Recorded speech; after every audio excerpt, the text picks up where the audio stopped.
Pesulap itu bertaruh dengan polisi bahwa ia akan melarikan diri dari penjara dengan diikat. Untuk mencegahnya menghubungi siapapun, polisi menyuruh orang untuk membawanya ke dalam sel dan kemudian menutup mulutnya. Semua orang mencibir dan menunggu untuk melihatnya mempermalukan dirinya sendiri. Sipir penjara bahkan berfoto dengannya. Namun begitu orang-orang itu pergi, si pesulap mengendurkan tangannya. Perhatikan, ia sebenarnya punya 6 jari.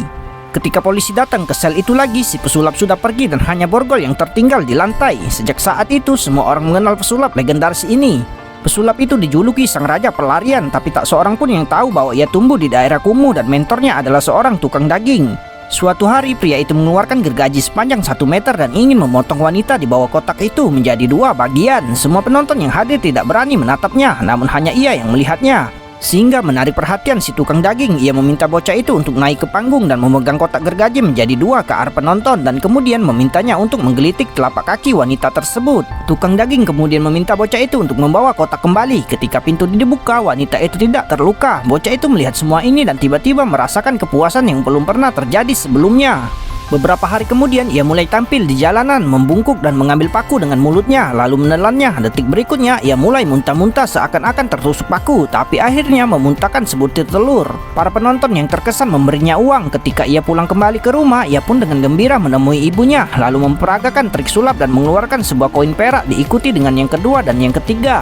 Anak itu meminta ibunya untuk mengeluarkan lebih banyak koin. Ibunya begitu bahagia sehingga anak itu bersumpah bahwa suatu hari ia akan mengubah koin perak menjadi koin emas. Ketika ia beranjak dewasa, ia mendapati bahwa pesulap yang tidak dikenal hanya dapat tampil di distrik lampu merah yang kumuh dan tidak ada seorang pun yang menonton penampilannya. Jadi ia pergi ke penjara mengambil semua tabungannya dan bertaruh dengan sipir penjara bahwa penjara tersebut tidak memiliki kapasitas untuk menahannya.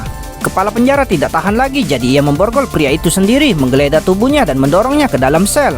Sang istri menciumnya dengan perasaan sedih. Sipir penjara khawatir istrinya sedang bermain trik, jadi ia segera memeriksa mulutnya, tapi tidak menemukan apapun. Namun setelah polisi pergi, pertunjukan sesungguhnya dimulai. Dalam sekejap, kisah pelarian pria itu dari penjara menjadi terkenal dan menyebar ke seluruh jalan. Tapi ia juga tahu pertunjukan sulap yang akan segera dimulai harus lebih menebarkan, kalau tidak akan disingkirkan. Pada saat ini, pria itu bertemu dengan pembuat alat peraga jenius yang menemukan sepasang borgol melengkung yang dapat dibuka dengan mudah dan cepat dan juga dapat disembunyikan di dalam kemeja.